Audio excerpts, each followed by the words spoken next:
Hey everyone, welcome back to another GamePad Online interview. We're going to get back to the stream in just a moment, but right now we're going to talk to another professional in the video games industry, and this time not the UK industry, so we're going to go all the way over to France to talk to someone. So my name is Nigel. I'm the co-founder of mayamada and organizer of this GamePad Online event, and as you've seen, we've been talking to people about their journeys into the industry and the work that they do at the moment. So next up is Anaïs Simonnet, who is the founder of the independent video game studio Fireplace Games. Anaïs, welcome. Hi. Cool. Thanks for joining us.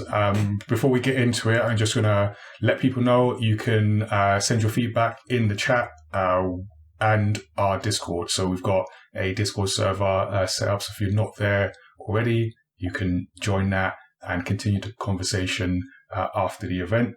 I should also say that we're going to have an extended version of this interview also. That's going to be up on our YouTube channel after the event. Exactly when, I'm not sure yet, but at some point after the event. Okay, so let's get into it.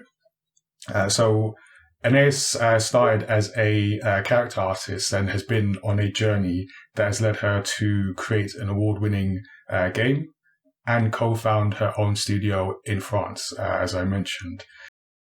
We've got an audience of sort of young people who may aspire to be in the video games industry. So for you to be someone who's gone from college, university, and made your own game, and then off the back of that, launch your own studio, that's a really good perspective to hear from. So my first kind of question. So you studied at, I've got here, hopefully I'm pronouncing this right, but Rebecca College. Is that the right pronunciation? Sorry? Rebecca College. Yes, Rebecca Super for Game, actually. The school changed names when I was there. So yeah, it was Rebecca. Okay, cool. So, and they specialize in like video games, animation, and design. Yeah. So was that something you always wanted to do, to work in the video games industry? And how did you find your time there? Yeah, actually, I've always liked video games, but I didn't think I could find a job, in this industry. I was like, there are some people somewhere making games, but that's not a real job, Yeah. I used to draw a lot. I used to draw characters. I loved telling stories about my characters and just designing clothes and faces and that kind of stuff.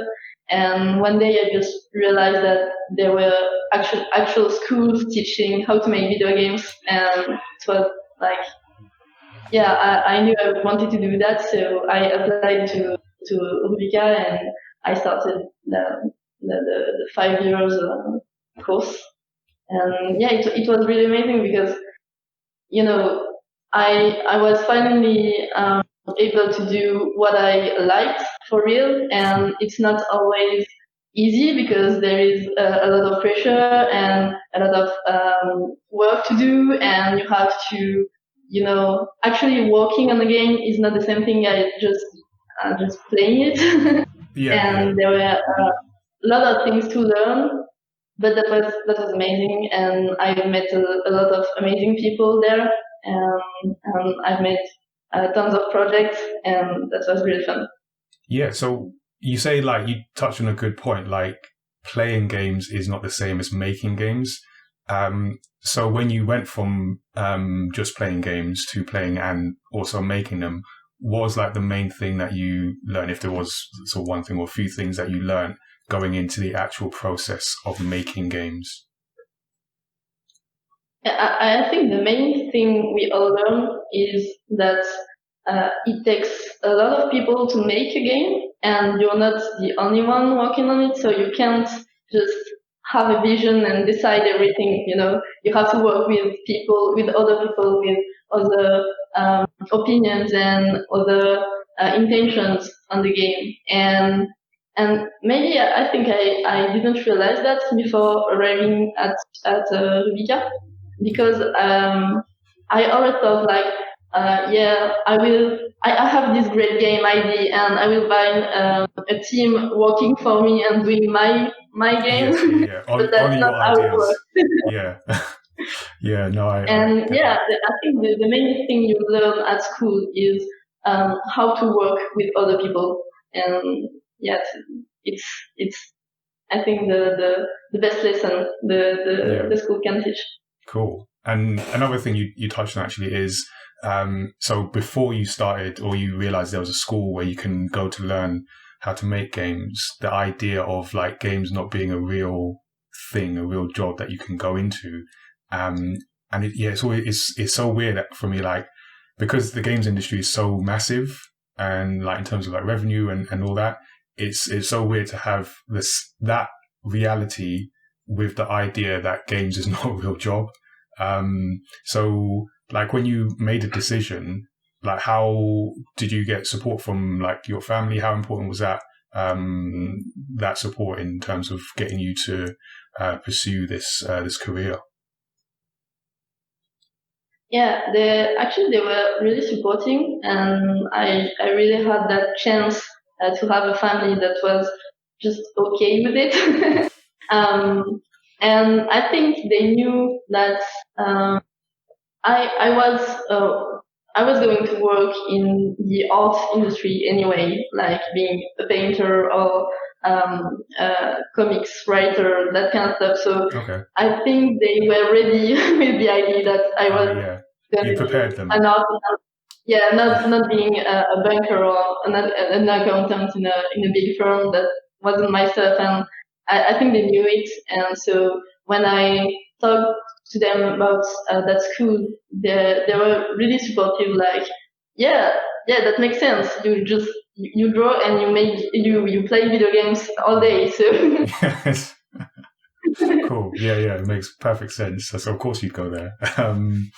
And like I mentioned, so you draw, so you character designs, and that's kind of I guess what you started with, and where you are now, or even just speaking generally in video games. Can you explain like what role a character artist has in games?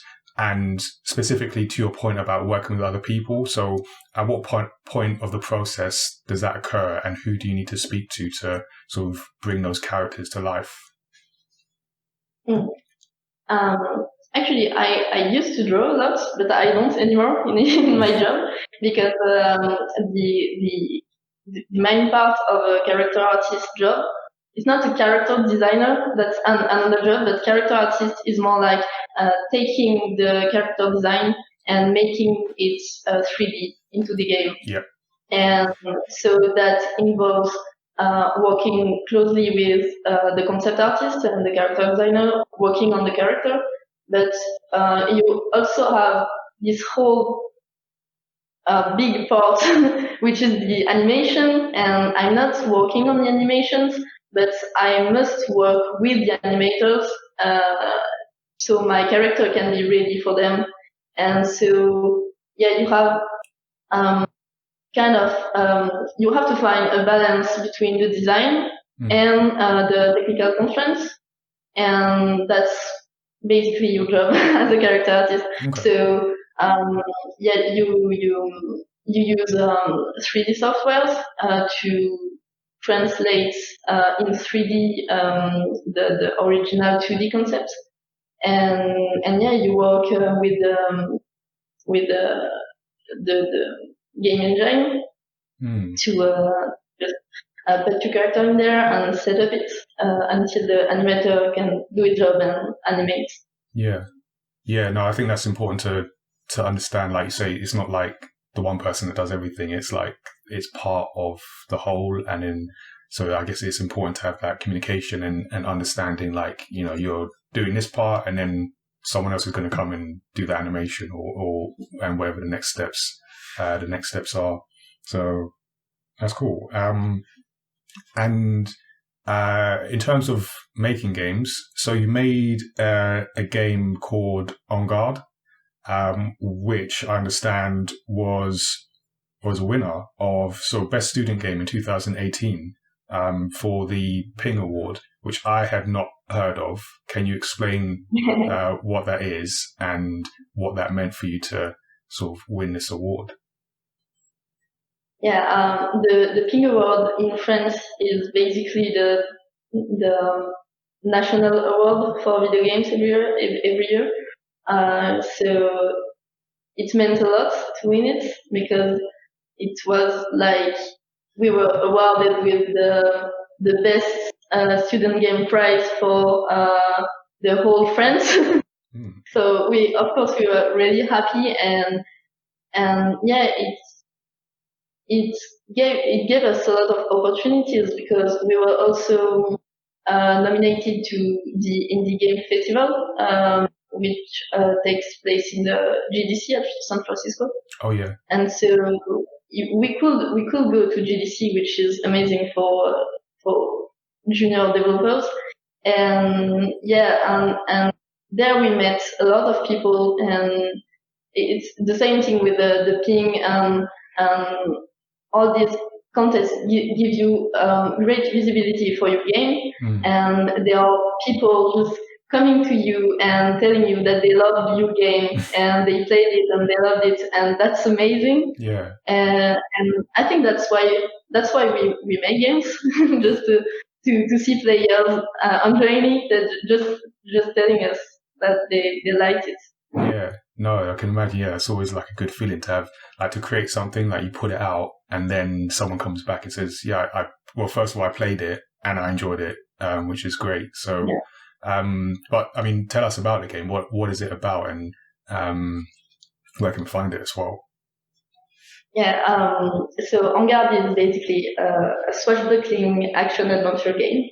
So it's inspired by movies like Zorro or the Three Musketeers or the Princess Bride, and that's coming from a French literature and cinema genre, which is the KPDP.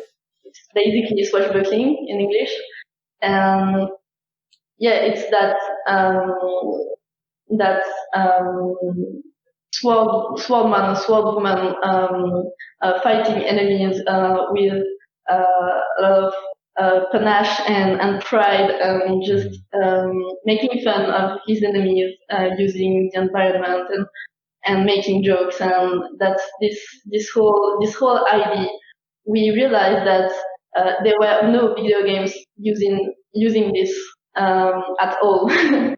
There are a few games taking place in similar contexts, like with some musketeer design and that kind of stuff, but there were no real swashbuckling video game, and so that's basically what we wanted to do.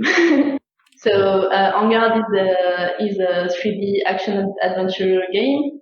So you play Adalia de Volador, which is a noble swordswoman fighting to get back in the game. She's fighting to take back her house taken by the enemies, and she's fighting with the sword, but also with everything that she can find in the environment. So you can, for example, you can jump on the chandelier and cut the chandelier and fall on the enemies and smash them, and you can push bookshelves so they can fall on the enemies, that kind of stuff.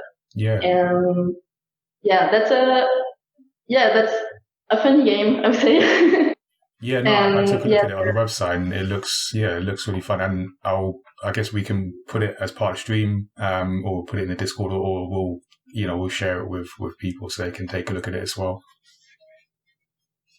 Yeah, for free on itch.io. Cool. There is a game page. Nice. So, and how many people worked on that game? Like, what was the size of the team? We were 8. So yeah, because our last year at school is basically it's you are put in team of 7 or 8 people, and you make a game during the whole year. So we were 8 on En Garde, and we had the help of another student from another school for the music. So we did the music, and we had also the help of a student from our school, but from the animation side, and she did every voice line of the main character. Oh, really? So yeah, we were 8, but we had some help from other students. 8+. Yeah. So, and then, as I understand, you went from creating that game and then founding a studio with those 8 people. Yeah, actually it was when we won the awards, and there were a lot of people coming to us saying that they enjoyed the game. So there were players, but there were also investors and publishers, and that's when we realized that we could actually make a real game and just sell it, you know. And at first we didn't really believe it, like it was too nice to be true. Yeah. But we kept talking about it and talking with the publisher we met, and there was a point we realized that we had this opportunity and we could take it or leave it, but the opportunity was there. And so we decided that we wanted to do it together, and that it wouldn't make sense that half of the team would found a studio and half of the team wouldn't be there. It would be, it would be weird, and that's not what we wanted to. We decided that if everyone was okay with it, we would go. And yes, we were 8. Cool. So yes, we are 8 co-founder, which is a lot. Usually it's like 2 or 3 people. And we are 8 from the start. So that's a big team for an indie studio. That's cool. I like you have the like, speaking of musketeers, you have like the all for one, one for all kind of thing. Like, we will go together, or we don't. Yeah, that's the spirit. Yeah. So the question, you kind of answered my next question, but I'll kind of touch on it. I just want to highlight, like, because at that point when you're graduating, you might think the natural path is to go work for a studio or publisher, whatever it might be. So I guess I understand why you didn't, because you had this opportunity, like you say, but how much did that play into your mind in terms of, we could just take the normal, safe, whatever word you want to use, route, and just work for a publisher? Like, how big a challenge was that to sort of turn down? Actually, after our graduation, we all worked for around 2 years in different studios. Because we were not. It took us a lot of time to seize the opportunity, you know. And so we worked in different studios. Half of the team actually worked at Ubisoft. The other half in different part of France. And I think we all realized during these years is that, you know, making games for other people is not the same. You can work on great games, working for a big company or for a publisher, but your own ideas and your own energy is not fully used the way it should be. And yeah, we wanted to take this opportunity and try to make something different with it. And it's not a chance you have every day. So I think we all wanted to try at least. So just to see where this can go. Okay. No, that makes sense. And I guess in a way you've kind of taken the third option, which is actually work for a studio, and I imagine you've got like experience there, and then take that to form your own studio to work on your ideas as a team.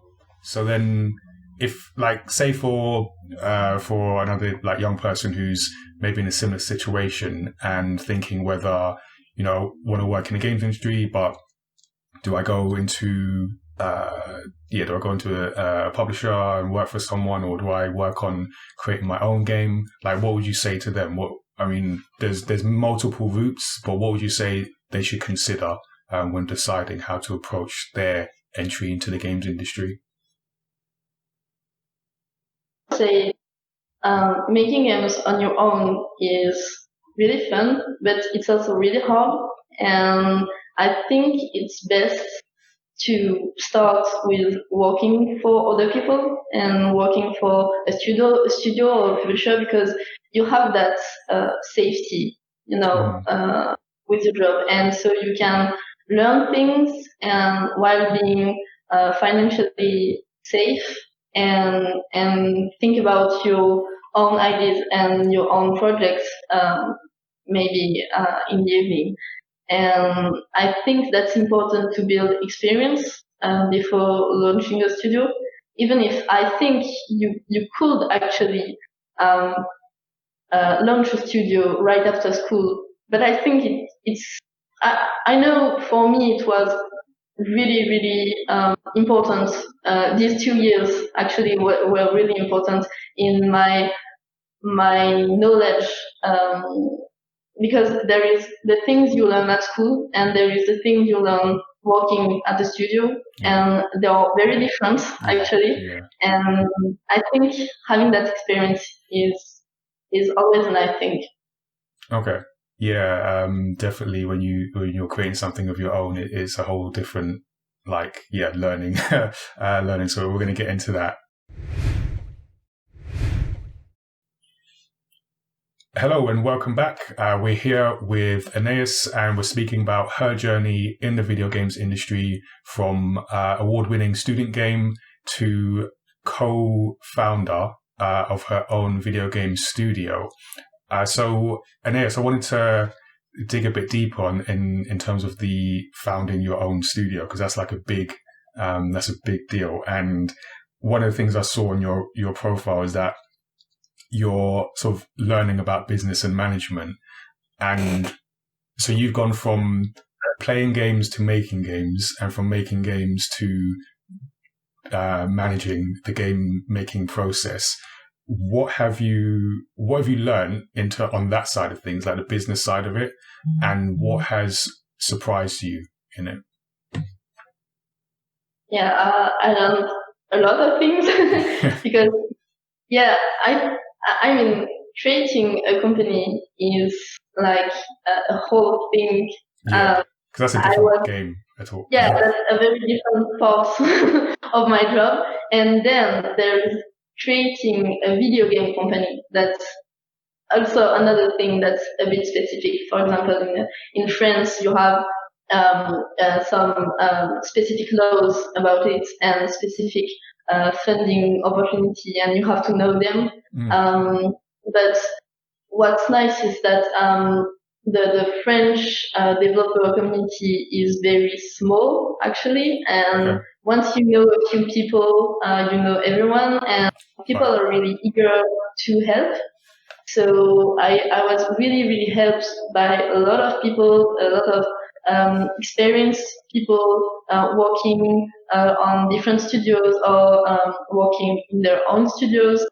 And so, I learned a lot of things about finance, about management, about just, what does it mean to be CEO of a company, basically, because I had no idea. I just thought it's the boss, it's just the one taking decisions and making the money, and that's it. And that's not it at all, and that's a whole job, actually. And I think that what surprised me most is the amount of time it takes, because at first I was thinking I can maybe do 50-50, like half of my day I'll be character artist and half of my day I'll be CEO, and actually no, being CEO is almost a full-time job. Yeah. And yeah, there is a lot of things to do, but I like it because I like learning new stuff, and there is also that by funding your own company, you have the power to do things differently, because there are there are rules about building a company. Yeah. There are also like common practices, but these common practices sometimes you can choose to be different and to try something else. And that's what I like, because we try a lot of different things at our company. And so you're basically just trying something that maybe not a lot of people have tried, and so no one can help you on that side. but yeah, you just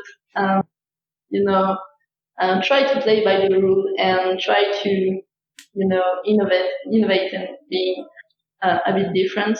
Yeah. And that's a lot of communication with the team, and yeah, we take all our big decisions together with the 8 co-founders and our 2 employees. So actually, making a studio is basically like designing a game. It's really similar, because you design your own rules. Yeah, so that's and your own the same environment. thing. Yeah, so that's equally funny, I guess. Yeah, no, I get that, because you're starting from the beginning. You've got nothing but this idea, and then you start putting the pieces together. So you put the people together, you put the vision together, work out where everything goes, and then you start, like you say, you try things, you might make mistakes, you learn from them, then you go again. So I get what you're saying.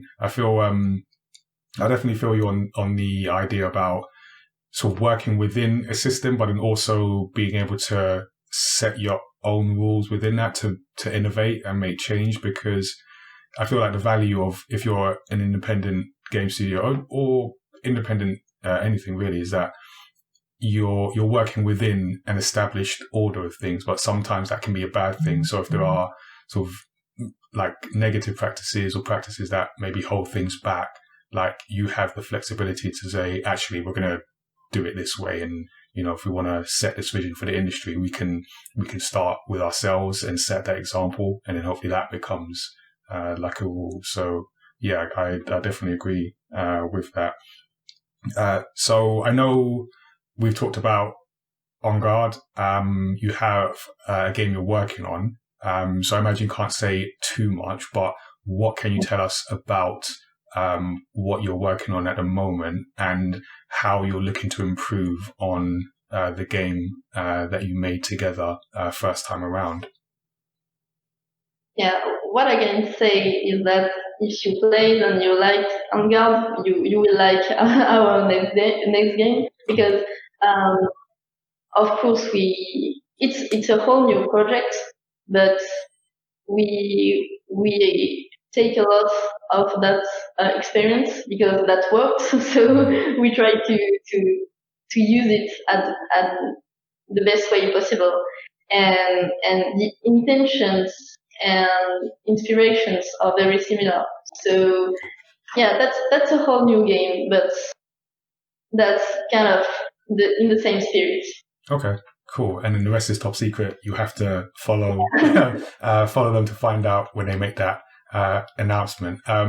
What I'm interested to know about, though, is, so even though you won an award for the game you made together, I know there's always things to improve on. So what do you think, like looking back at that game, what do you think was some of the things that you could have improved on, either technically within the game or personally in the way you sort of operated during the process?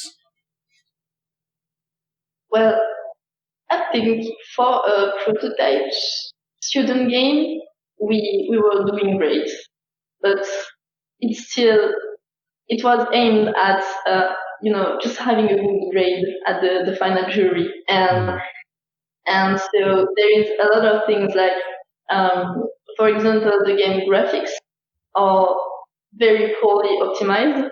So it was made to be running on the school computers, which are very expensive. Yeah. And there are a lot of people that can't play our prototype because the graphics setting are so high.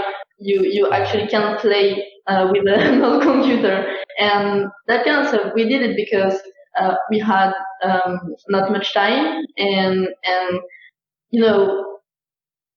we didn't need to make a whole game. It was just like 20 minutes of gameplay. So we took a lot of shortcuts like that, but it was terrible. Okay. It's like great in the front, but you should in the back. Right, yeah. But I think when you're doing a prototype, that's what you should do, because you just want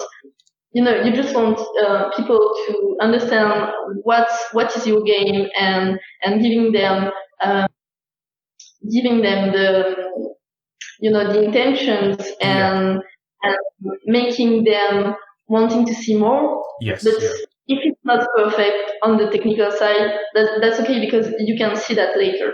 Yeah, of course. Yeah, you can fix that, and especially when, I guess, like, now you have the mindset of we're making a whole game, so now you're doing sort of the proper process rather than trying to get it for just a 20-minute demo or whatever it might be. So, okay, cool. And like, again, we touched on like the idea of, so you're CEO and looking to like innovate in the industry through your company, and I saw that you've done some work with women in games, and that sort of diversity in the games industry is a big thing for you. So I always like to ask people, like, what does that mean to you? What does diversity mean to you? And what have you been working on to sort of further that in the industry? It's really important, because I think every game developer puts a bit of oneself in the game he makes. Yeah. And if you want to have an interesting and diverse game, you must have an interesting and diverse team making it. And I think that the reason why we often have a very similar game coming every year, year after year, is that just because the game developer community is still not so diverse, and it tends to go on the good side, I think, but we have a lot of work to do to get to a nice point. And I think the more diverse the teams are, the best game we make, and that's really something important for me, because I just want to make great games with great people, basically. And that's something that's really important for us in the team, because like I've said earlier, we have that kind of one for all team spirit. And I think that if we're working so well together, it's because we complement each other very well, because we have very different skills, but also very different personalities and opinions. And I've experienced that working very well. And I want to keep the team the more diverse possible, because that's a winning strategy, basically. I agree, definitely. I think, like you say, when you get the same types of people making games, you'll get the same type of games, and eventually you'll run out of like ideas because you'll just be doing the same thing. So I think it can benefit from that. And I agree. Like, so for me personally, because I make comics, and like storytelling is a big thing for me. So I always feel like you increase diversity, you'll get different types of stories, and different types of stories will then lead to different types of games. And then you won't have the problem of people saying, like, when people complain that, oh, they're releasing such and such game again. Well, that's why. So yeah, no, I get that. And I know Women in Games operates sort of in different places. So what kind of initiatives and projects do they do in France? A lot of things, actually, on a lot of different topics. For example, they have an esports incubator for League of Legends, okay. I think. Yeah. So they take a few women that are that have an already good level in the game, and they help them to enter to the esport game, Yeah. And that's on the esport part, but also they do a lot of interventions in events or in schools, that kind of stuff, so that women are more visible, because sometimes, in an event you have a round table with like 9 men and 1 woman, and it doesn't help to teach young girls that you can work in video games. I think that one of the reasons why, when I was a little girl, I didn't realize that I could work in video games is that I knew no woman working in that industry at all. So I think that identifying yourself to role models is very important, and that's what Women Games tries to do, like having these amazing women that volunteer to go on events and speak in public about their jobs and their career. And yeah, so they do a lot of kind of like outreach. Yeah. Yeah. Cool. Yeah, no, it's definitely important. I know, like I mentioned, I sort of do workshops with young people, and since starting that, it's been a few years now, but since starting that, I've really understood like the impact having that representation and role model, an example has on young people, because like you say, when you go to a place and it's like a round table and most of it is men, it sends us a subtle signal that this is not a place for you. And that has such an impact on young people, because then they make decisions based on that, and then you're facing a situation where they're not even trying to get in the industry, or they just don't know, and that's kind of a loss for the industry as a whole. So yeah, no, it's good that you're doing that.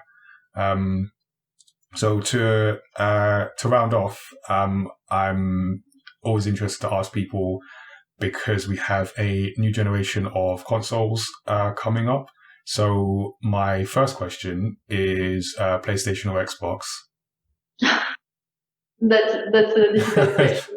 Yeah, I was like, I'm trying to get people to people keep answering in a reasonable way, which is good. But yeah. I would say PlayStation, because I've always been a PlayStation player. Okay. But I think the next Xbox is really interesting, and I think the price is a lot lower. So yeah, we'll see. But for now, PlayStation. Okay, that's a good, reasonable answer. That's good. Yeah, so also PlayStation. However, I do like the idea, well, actually, and Switch as well. And I like the idea that between Microsoft, Sony, and Nintendo, you kind of got 3 different strategies. I don't think we've necessarily seen this before, where sort of the top 3 companies are taking different approaches to the way they play their games. And it could mean that like everyone wins in a way. I say win in like, wins in air quotes, but yeah. So I think it's good. It's going to be interesting to see how those strategies play out. And then the follow-up question to that is like, what do you hope to see in the next generation of games, either whether it's something console specific or game wise, or even just as an industry? What do you hope to see like change or further develop as we go forward? Well, what I love in games is characters.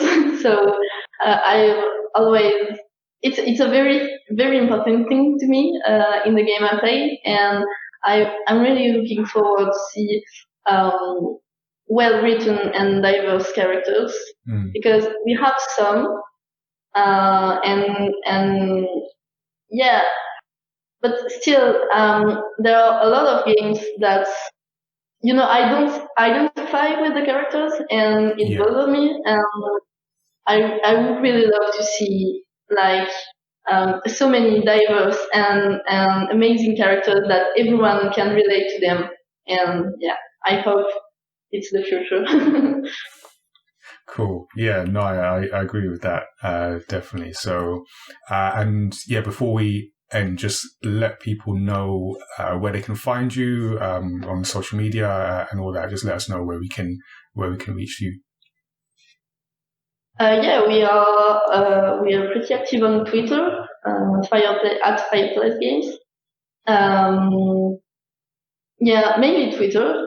We have an Instagram account, but we don't post a lot for now. And we have a website. So Fireplace Games just fireplacegames.com. Yeah. And you can find everything about En Garde and our student prototype, but also on our new game company, and you can see the team, and we are actually hiring a character artist to replace me. So if you want if you want to apply, you have the job address on the website, and yeah, we have a contact mail address too, so don't hesitate to send us a message. Cool. There you go. All right. No, thank you for joining me and giving us that perspective from your journey into the games industry. Thank you. Cool. And as always, you can send us your feedback on this interview to feedback@mayamada.com. This has been sort of one of the many interviews that we're doing, just to open up discussions and showcase different sort of diverse talent in the games industry, whether it's in the UK or in this case, France. So yeah, please do follow us, join our Discord community, where we'll be making announcements for upcoming events and panel discussions that we've got like for this year and then going into the next year. Also, if you are interested in hearing more about mayamada and hear more from me and Tazi as well, we also have a podcast, Story X Story, where we talk about stories across pop culture and just do a bunch of deep dives into like comic book movies, sci-fi, anime, manga, and video games. So we do like video game interviews like these. So that link will be in the description. I'll put that somewhere there and you can check that out. So yeah, that's been our interview. Hope you've enjoyed it.